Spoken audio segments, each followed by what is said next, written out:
নিজুম ভাই, আপনাকে স্বাগত জানাচ্ছি। আপনি এখন সুইজারল্যান্ডের জেনেভে আছেন জাতিসংঘের সদর দপ্তরে। তো আপনি আপনার কার্যক্রম সম্পর্কে যদি দেশবাসীকে একটু অভিহিত করতেন, আসলে কি উদ্দেশ্যে এই সফরে আসা হয়েছে?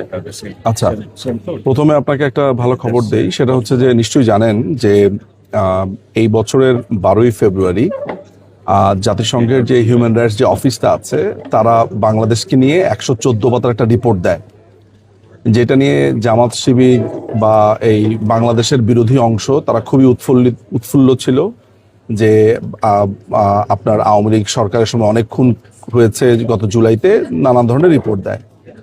তো আমরা ইন্টারন্যাশনাল ক্রাইমস রিসার্চ ফাউন্ডেশনের পক্ষ থেকে প্রায় 490 পাতার আমরা একটা পাল্টা রিবাটাল তৈরি করেছি, যে তাদের মিথ্যাচার, তাদের প্রত্যেকটা প্যারাগ্রাফে মিথ্যাচার ধরে সেই রিপোর্টটা আমাদের তৈরি হয়েছে।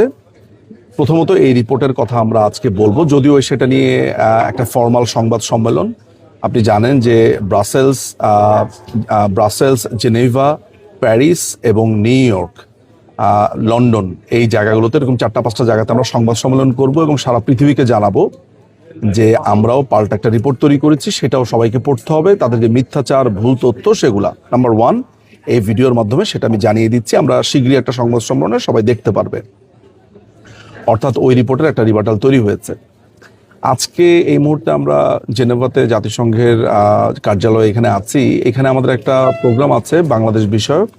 বাংলাদেশের বর্তমান যেই দমন নির্যাতন, যেই মধ্যযুগের দিকে ক্রমাগত যাত্রা, মৌলবাদের উত্থান, বাংলাদেশে এখন যা চলছে, ইউনুসের ইলিগাল ক্ষমতা দখলের পর থেকে বাংলাদেশে যা কিছু হচ্ছে, সেটা নিয়ে বক্তারা সেখানে বক্তব্য দিবেন।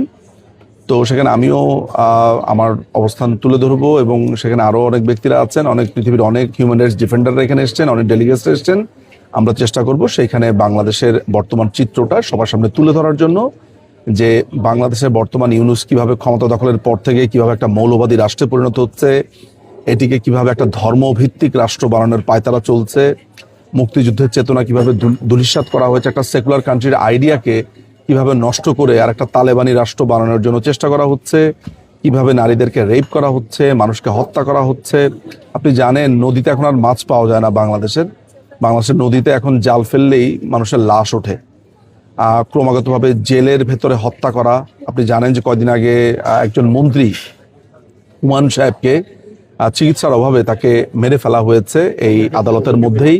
সো এরকম একটা ভয়ঙ্কর সিচুয়েশন সারা বিশ্ববাসীর জানা উচিত, বিশ্ববাসীর হিউম্যান রাইটস অর্গানাইজেশনগুলোর। সেই কারণেই আজকে আমরা জার্নি করে, আমরা অনেকেই, শুধু আমি একা না, অনেকেই এখানে এসেছি, আমরা এই কথাগুলো সারা বিশ্বে তুলে ধরবো বলে। আপনার কাছে আমার আরেকটি সম্পূরক প্রশ্ন, সেটি হচ্ছে আপনি যে রিপোর্টটি বানালেন, যেটি জাতিসংঘ, আমি না, আপনারা এখানে প্রায় 40 জনের একটা টিম কাজ করেছে, আমি তাদের মধ্যে একটা ক্ষুদ্র অংশ। জি, আমি বুঝতে পেরেছি, থ্যাংক ইউ। সেই রিপোর্টটি কি আপনারা জাতিসংঘ সহ যে মানবাধিকার, আন্তর্জাতিক যতগুলো মানবাধিকার সংগঠন আছে, বিভিন্ন আপনার European union, commission, state department, সেখানে পাঠাবেন কিনা এই রিপোর্টগুলো? ডেফিনেটলি, প্রথম উত্তর হচ্ছে ডেফিনেটলি। শুধু জাতিসংঘ না, পৃথিবীতে যতগুলো রাষ্ট্র আছে, যদি পৃথিবীতে 500টা রাষ্ট্র থাকে, 200টা রাষ্ট্র থাকে, 100টা রাষ্ট্র থাকে, প্রত্যেকটা রাষ্ট্রের হেডকে ইমেল করা হবে, চিঠি দেওয়া হবে এবং আমরা প্রায় 1000 কপি এটা ছাপিয়ে আমরা পৃথিবীর বিভিন্ন জায়গাতে এটা বিলাবো। আমাদের মূল কাজ সবই শেষ, এটার বইয়ের কাজটা এখন চলছে, পেস্টিং এর কাজ চলছে, আমাদের ওই বই টিমটা কাজ করছে। আজকে সম্ভবত আমরা ফাইনাল কপিটা পেয়ে যাব। আমরা মাননীয় প্রধানমন্ত্রী শেখ হাসিনাকে এই একটা কপি দিয়ে আমাদের উদ্বোধনটা আমাদের হবে এবং আমি বলবো যে এটা একটা অসাম কাজ হয়েছে। এখানে প্রায় 500 পাতার এভিডেন্স আছে এবং 185 পাতার রিবাটাল আছে, সব মিলিয়ে আপনার 490 পাতার, 305 পাতার রিবাটাল আছে, 305 পাতার হচ্ছে এভিডেন্স, 185 পাতার হচ্ছে আপনার রিবাটাল। সো 490, হ্যাঁ, 185 আর 305, তাই না? সো আলটিমেটলি এটা আমরা চারদিকে ছড়াবো। এটা আমরা জাতিসংঘ থেকে শুরু করে বিভিন্ন ডেলিগেটস, বিভিন্ন মানুষকে এটা আমরা পৌঁছে দিয়ে আসা, বিভিন্ন কবি, সাহিত্যিক, আমেরিকান কবি সাহিত্যিক, ব্রিটিশ কবি সাহিত্যিক, কানাডার লেখক, চিন্তক, দার্শনিক, এরকম পৃথিবীর বিভিন্ন জায়গাতে আমরা এই হিউম্যান রাইটস যে বিপর্যয় হয়েছে, এই যে ইউনাইটেড নেশনস যে মিথ্যা কথা বলেছে এবং কিভাবে তারা মিথ্যা তথ্য দিয়েছে, কিভাবে তারা মেথোডোলজিকে ডিস্টর্ট করেছে, নানানভাবে তারা তথ্যকে লুকিয়েছে, তারা আসল তথ্য দেয়নি, তারা মিথ্যে কথা বলেছে এবং হাস্যকর যুক্তি দিয়েছে, এই সমস্ত কিছুকে নিয়ে আমাদের 40 থেকে 45 জনের একটা টিম দিনরাত কাজ করেছে। সেটার লিগ্যাল টিমে, মানে আইনি দলের আমি একজন ক্ষুদ্র কর্মী ছিলাম।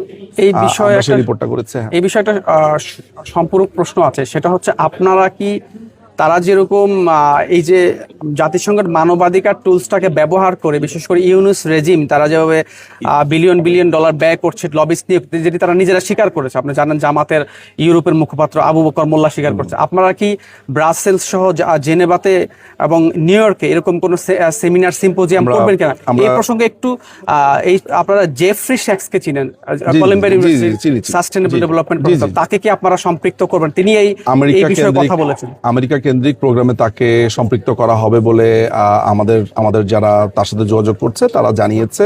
নম চমস্কিকে আনার আমাদের ইচ্ছা আছে। আমাদের এরকম পৃথিবীর বড় বড় লেখক লেখিকা, মানবাধিকার অর্গানাইজেশন, ব্যক্তি, এরকম অনেক মানুষকেই দাওয়াত দেওয়ার ইচ্ছা আছে। ভারতেও আমরা একটা বড় ধরনের সংবাদ সম্মেলন করতে চাই, বিশেষ করে দিল্লি, কলকাতাতে আমরা একটা বড় ধরনের সংবাদ সম্মেলন করতে চাই। এবং আমরা মোটামুটি বলা যায় যে আপনারা চেনেন এরকম পরিচিত অনেক মুখকেই আমরা আসলে এখানে এনে সম্পৃক্ত করতে চাই। এবং আমরা বলতে চাই, আপনারা দেখতে পারবেন এইটা নিয়ে প্রচার আমাদের একটা পিআর টিম আছে। এই পিআর টিম গত দীর্ঘ 1 মাস ধরে কাজ করে বিভিন্ন কানেকশন তৈরি করেছে, কথাবার্তা বলেছে। সো এইটা একটা হিউজ বাজ তৈরি করবে বলে আমি মনে করি। আপনারা যে ইউরোপীয় ইউনিয়নের যে সাবেক কমিশনার, তিনি বর্তমানে ফাউন্ডেশন ফর ইউরোপিয়ান প্রোগ্রেসিভ স্টাডিজের economist professor doctor Laszlo Andor, তিনিও এই বিষয়ে অবগত আছেন। তাকেও আপনারা ইউরোপীয় পার্লামেন্ট বা কমিশনে তার কাছে পেপার হস্তান্তর করবেন। আমি ওনার নাম শুনিনি, বাট আপনার সাথে পরিচয় থাকলে ডেফিনেটলি আমি আপনার সাহায্য নিব। আমাদের এখানে জিলানি ভাই আছে, জিলানি ভাই তার সাথে অলরেডি কাজ করছে, আপনি আছেন, আপনারা ইন্টারন্যাশনাল লেভেলে কাজ করছেন, পরিচয় আছে। তারপর আমাদের রহমান ভাই আছে। So I am quite sure যে আমাদের যে হ্যান্ডস, আমাদের হোম গ্রোন যে হ্যান্ডসরা আছে, যাদের ইন্টারন্যাশনাল কানেকশন আছে, আমরা আমাদের নিজস্ব ছেলেদের মেয়েদের এই সাহায্যটা আমরা প্রথমেই নিব। তাদের থেকে বড় পিআর আর হতে পারে না। আমরা তাদের ভেতরের যে শক্তি সেটাকে আমরা বের করে নিয়ে আসবো। শুধু যে বিদেশি পিআর ফার্ম এগুলোই যে শেষ কথা তা না, আমাদের নিজেদের দেশীয় যারা আছে তাদের ক্ষমতাকেও আমরা পূর্ণ ব্যবহার করতে চাই। আপনাকে অসংখ্য অসংখ্য অসংখ্য ধন্যবাদ। ধন্যবাদ নিজুম ভাই। আশা করি দেশের মানুষ আপনার কাছ থেকে অনেক তথ্য জানলো এবং দেশ বিদেশি দখলদার ইউনুসের যে চক্রান্ত বাংলাদেশ দখল করা, আশা করছি পুরোপুরি আন্তর্জাতিক প্রেক্ষাপটে আপনারা যে কাজ করছেন সেটি আরো বেশি বেগবান করবে। আন্তর্জাতিক ঘরোয়া সবখানে, মানে যেইখানে ইউনুসের বিরুদ্ধে কিছু হচ্ছে সেইখানেই আমি থাকবো, এতটুকু কথা দিলাম। ধন্যবাদ আপনাকে নিজুম ভাই।